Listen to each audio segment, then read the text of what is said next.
Dear students, software construction and development course में दूसरा topic हम स्टडी कर रहे हैं और यह है सॉफ्टवेयर कंस्ट्रक्शन एक्टिविटीज़ का। सॉफ्टवेयर कंस्ट्रक्शन एक्टिविटीज़ क्या क्या हैं और कौन से टास्क परफॉर्म किए जाते हैं। इसमें जो मेजर एक्टिविटीज़ है इन कंस्ट्रक्शंस आर कोडिंग, जिसमें सेट ऑफ इंस्ट्रक्शंस लिखते हैं किसी प्रोग्रामिंग लैंग्वेज को यूज़ करते हुए। डिबगिंग, जिसमें हम कोई एरर्स या बग्स को आइडेंटिफाई करते हैं, डायग्नोज करते हैं और उसको फिक्स करते हैं। इंटीग्रेशन है, जिसमें डिफरेंट जो सर्टेन सिंगल मॉड्यूल्स हैं उनको दे पुट टुगेदर, उनके इंटरफेसिंग डिफाइन करते हैं और देखते हैं कि एक मॉड्यूल दूसरे के साथ जो इंटरेक्शन है वो एक्यूरेट हो रही है कि नहीं हो रही। एंड डेवलपर टेस्टिंग, जिसमें यूनिट टेस्टिंग और इंटीग्रेशन टेस्टिंग ये परफॉर्म किया जाता है। बट दीज आर ऑल जो है वो डिपेंड कर रहे होते हैं डिटेल डिज़ाइन के ऊपर। अगर आपका डिटेल डिज़ाइन बड़ा एक्यूरेट है तो फिर उसके ऊपर ये सारी एक्टिविटीज़ जो है वो परफॉर्म की जाती हैं। सॉफ्टवेयर कंस्ट्रक्शन एक्टिविटीज़ में ये जो आप एक्टिविटीज़ देख रहे हैं, इनसाइड सर्कल जो है, ये सारी सॉफ्टवेयर कंस्ट्रक्शन की मेजर या कोर एक्टिविटीज़ है, जिसमें आप देख रहे हैं कोडिंग एंड स्टैंडर्ड्स हैं, इंटीग्रेशन है, इंटीग्रेशन टेस्टिंग है, यूनिट टेस्टिंग है, कंस्ट्रक्शन प्लानिंग है, डिटेल डिज़ाइनिंग है। लेकिन कुछ आप ऐसी एक्टिविटीज़ देख रहे हैं जो इस सर्कल से बाहर है या थोड़ी सी ओवरलैप कर रही हैं, जिसमें प्रॉब्लम डेफिनेशन है, रिक्वायरमेंट डेवलपमेंट है, सॉफ्टवेयर आर्किटेक्चर कुछ ओवरलैप कर रहा है, सिस्टम टेस्टिंग है। ये जो सॉफ्टवेयर कंस्ट्रक्शन है कंप्लीट उसको डिस्क्राइब कर रही है activity. Specific task involve in software construction activities. यहाँ पर 10 जो है वो स्पेसिफिक टास्क है जो सॉफ्टवेयर कंस्ट्रक्शन एक्टिविटीज़ से मुतल्लिक़ जो है, जो यहाँ पे हाईलाइट किए गए हैं। इसमें सबसे पहला ये है कि designing and writing classes, methods and relationships. जो डिटेल डिज़ाइन होता है उसमें आप फेमिलियर होंगे क्लास डायग्राम के कॉन्सेप्ट से। क्लास डायग्राम के अंदर हम एक क्लास दूसरी क्लास के साथ उसका क्या रिलेशनशिप है, एसोसिएशन का है, इंटीग्रेशन एग्रीगेशन का है, कंपोजिशन का है, ये डिफ़ाइन करते हैं।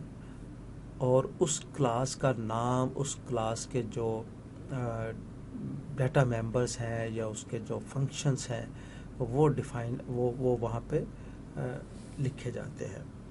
तो जो डिटेल्ड क्लास डायग्राम है, डेवलपर्स जो हैं वो उसको यूज़ करते हैं और कोड कर रहे होते हैं। तो जब जो किसी प्रोग्रामिंग लैंग्वेज को यूज़ करते हुए वो उस क्लासेस को उसको राइट अप करते हैं, उनके मेथड्स को लिखते हैं और उनकी रिलेशनशिप को डिफ़ाइन करते हैं। सेकंड पॉइंट ये है creating and naming variables and name constant. Variable का नेम है या कांस्टेंट के नेम है, these names should be familiar, these names should be जो as per standards, as per coding standards. Third one is selecting control structures and organizing blocks of statement. ये जो control structure है उसकी selection, कौन सा control structure किस तरह की सिचुएशन के लिए ज़्यादा मौजू है, ये इसकी अप्रोप्रिएट सिलेक्शन जो है वो एक इम्पॉर्टेंट टास्क है। मिसाल के तौर पे हमारे पास इफ एल्स और स्विच, ये 2 कंट्रोल स्ट्रक्चर्स हैं फॉर डिसीजन मेकिंग। इनमें से कौन सा कंट्रोल स्ट्रक्चर किस तरह की प्रॉब्लम सॉल्विंग के लिए ज़्यादा मौजू है, जो लेस रिसोर्सेज ले रहा है या उसके मतलब ज़्यादा बेहतर उस लॉजिक डेवलप हो रही है। सिमिलरली हमारे पास जो लूपिंग है, वाइल का लूप है, फॉर का लूप है। तो अगर लेट्स सपोज अगर कोई एरे आपने ट्रेवर्स करनी है तो फिर आप फॉर का लूप यूज़ करेंगे। लेकिन कोई आपने की वैल्यू सर्च करनी है किसी एरे के अंदर से, तो then it would be more better कि आप वाइल लूप यूज़ करें। तो selecting control structures and organizing blocks of statement is the specific task involved in software construction activities. Next हमारे पास 4 point polishing code by carefully formatting and commenting. Comments जो है comment करना code को is very important. उससे होता क्या है कि उससे जो readability enhance होती है, ठीक है. So next हमारे पास है code safety, reliability and ethics. So it's a very important task. For example अगर एक कंपनी ए जो कि कोई सॉफ्टवेयर डेवलप करती है, वो कंपनी बी को कोई सेल करती है और कंपनी बी उसको एज ए प्लग इन अपने किसी प्रोडक्ट के अंदर यूज़ करती है, बट दैट कोड जिसको प्लग इन किया गया है सम इश्यूज, उसमें कोई अनहैंडल्ड एक्सेप्शंस मौजूद हैं, तो फिर डेफिनेटली जो सॉफ्टवेयर है सम रिलायबिलिटी इश्यूज़. तो जो रिलायबिलिटी इश्यूज़ हैं वो जैसा कि अगर हम इस्लाम में भी देखें कि जब कोई चीज़ कुछ किसी दूसरे को बेचना चाह रहा हो तो फिर उसकी जो भी प्लस माइनस है, उसके जो भी प्रोज एंड कॉन्स हैं, वो दूसरे के सामने रखना चाहिए. ये एथिक्स है. So these are also the specific task involve in software construction activities. Next हमारे पास 6 पॉइंट है ensure compliance to good software coding standards. So अगर एक सॉफ्टवेयर हाउस है और उसके अंदर बहुत सारे प्रोग्रामर्स हैं जो डिफरेंट जो प्रोग्राम डेवलप कर रहे हैं, उनको कोड कर रहे हैं, अगर वो एक कॉमन कोडिंग स्टैंडर्ड को फॉलो नहीं कर रहे हैं तो फिर वहाँ पर जो है वो पर्टिकुलरली मेंटेनेंस के अंदर या उस कोड को अगर मॉडिफाई करना है, there is a big issue. MISRA एक कोडिंग स्टैंडर्ड है जो C++ कोड लिखने के लिए यूज़ होता है.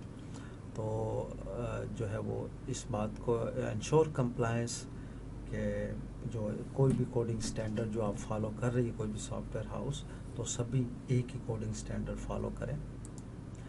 Verifying that the code built according to specification. So इस बात को इंश्योर करना कि जो कोड डेवलप किया गया है, जो कोड बिल्ड किया गया है और जो हमारे पास जो स्पेसिफिकेशंस हैं जो लिखी हुई हैं उनके मुताबिक वो कोड डेवलप हुआ है कि नहीं, इस बात को इंश्योर करना. It's a verification. So next हमारे पास है determining how your code will be tested. Next है हमारे पास integrating software components that were created separately. ये बड़ा इंपॉर्टेंट पॉइंट है. इससे मुराद ये है, फॉर एग्ज़ाम्पल एक आज से 20 साल पहले किसी कंपनी ने एक सॉफ्टवेयर डेवलप किया और उसने कोबोल यूज़ की. कुछ रिक्वायरमेंट्स उसके अंदर डेवलप हुई, फिर with the passage of time DB आ गया और रिक्वायरमेंट्स जाहिर बात है आपको पता है कि ऑर्गेनाइजेशंस की वो चेंज भी होती रहती हैं, आगे बढ़ती भी रहती हैं, और कुछ रिक्वायरमेंट्स फिर DB में डेवलप हुई. फिर with the passage of time फिर कुछ रिक्वायरमेंट्स वेब एप्लीकेशंस के थ्रू जो है वो हैंडल की गई या डेवलप की गई. अब यहाँ पे आप देखते हैं कि हेट्रोजेनिटी है. अब इस हेट्रोजेनिटी के प्रॉब्लम को how to resolve, how to integrate these different parts of the software. So integrating software components that were created separately, this is also an important task that involved in software construction activities. 10th है हमारे पास tuning code to make it faster and use of fewer resources. Code को tune करना, code को इस तरह tune करना कि वो मिनिमम रिसोर्सेज जो है वो यूज़ करे और बेहतर परफॉर्म करे, उसकी परफॉर्मेंस बेहतर हो. आजकल आपको पता है कि मोबाइल पैराडाइम में जो मोबाइल जो कंप्यूटेशनल कैपेबिलिटी है वो as compare to desktop system वो लो है. तो जब डेवलपर्स जो हैं वो कोई किसी मोबाइल एप्लीकेशन को कोई डेवलप कर रहे होते हैं तो वो इन चीज़ों का ख्याल रखते हैं कि क्योंकि उस एप्लीकेशन ने मिनिमम रिसोर्सेज जो है वो यूज़ करने हैं या उस डिवाइस के पास कंप्यूटेशनल कैपेबिलिटी कम है और कैसे उसको फाइन ट्यून करना है. ओके, होप आपने इसमें सीखा होगा. Thank you.